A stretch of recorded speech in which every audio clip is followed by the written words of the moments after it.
টি-20 বিশ্বকাপের বাকি আর মাত্র 1.5 মাস, এর মধ্যেই গোছানো শুরু হয়ে গেছে দল। বাংলাদেশও এবার আগেভাগে সাজানো শুরু করেছে তাদের পরিকল্পনা। 13টি জায়গা মোটামুটি পাকা হলেও 2 জায়গায় লড়াই আছেন 3 ক্রিকেটার।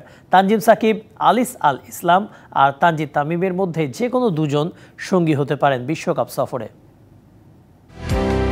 বিশ্বকাপের আগে বাংলাদেশের একটা মাত্র সিরিজ জিম্বাবুয়ের বিপক্ষে। তার আগেই অবশ্য দলটা অনেকটা চূড়ান্ত করে ফেলেছেন নির্বাচকরা। খোঁজ খবর নিয়ে জানা গেছে 13টি জায়গা প্রায় নিশ্চিত। বাকি 2 জায়গার জন্য লড়াই করতে হবে 3 ক্রিকেটারকে। ওপেনিংয়ে অটো চয়েস হিসেবে আছেন লিটন কুমার দাস। সাম্প্রতিক সময়ে ফর্মটা ভালো না গেলেও বিকল্প না পাওয়ায় তার উপরেই আস্থা রাখছেন নির্বাচকরা। লিটনের সাথে ওপেনিংয়ের সঙ্গী হিসেবে সৌম্য সরকার সবার থেকে এগিয়ে। ধারাবাহিক না হলেও সৌম্যর উপরে হাতুর সিংয়ের অগাধ আস্থা এগিয়ে রাখছে এই ওপেনারকে।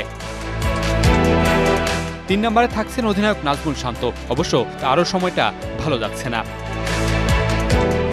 4 আছেন অলরাউন্ডার সাকিব আল হাসান। 5 হারিটার তাওহিদ হৃদয় বিপিএলে সেঞ্চুরি হ্যাকে নিজের শটার ভার্সনের সামর্থ্যের প্রমাণ দিয়েছেন।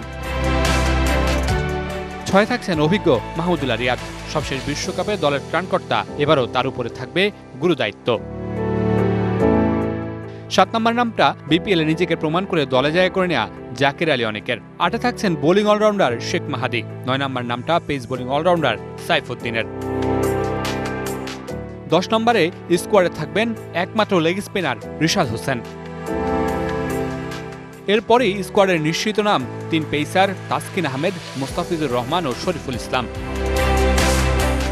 বাকি 2 জায়গার জন্য লড়াই করবেন pacer Tanzim Sakib, mystery spinner Alis Al Islam ও opener Tanzid Tamim. Backup opener হিসেবে এগিয়ে থাকবেন জুনিয়র তামিম। বাকি 1 জায়গার জন্য লড়াই করবেন তানজিম সাকিব ও আলিস আল ইসলাম।